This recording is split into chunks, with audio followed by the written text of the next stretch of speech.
Hi, my name's Ella Hibbert. I'm a 28-year-old British sailor based out of Portsmouth Harbour in southern England, and this summer I'm going to be attempting the first ever single-handed circumnavigation of the Arctic Circle, travelling about 10,000 miles alone at sea, showcasing Arctic sea ice decline and climate change within the Arctic North. The route that I'm going to be doing will be leaving Portsmouth Harbour at the end of May and heading up the east coast of England up the North Sea to a start point that's going to be between Iceland and Norway, on the latitude of 66.5 degrees north, which is the latitude of the Arctic Circle itself.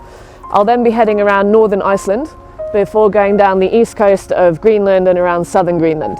I'll then be heading up the west coast of Greenland between Greenland and Canada to the start of the Northwest Passage, where I intend to get there hopefully for late June, early July.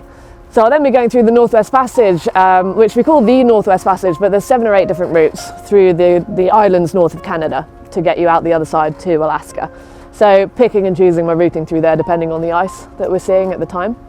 I'll then be heading across northern Alaska and then out into open water between Alaska and Russia, which can get a bit hectic, heavy weather there as well, sometimes depending on how the wind's been blowing up that sort of section between Alaska and Russia.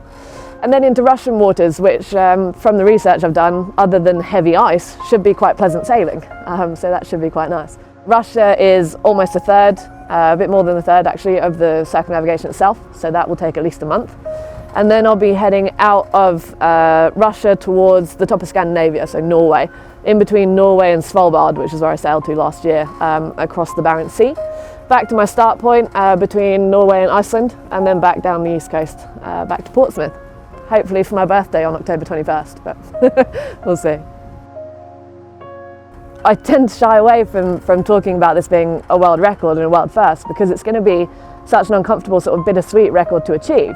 The fact is, if I make it the whole way around in a single season, we've proven without a shadow of a doubt that the Arctic no longer has the ice covering that it's supposed to.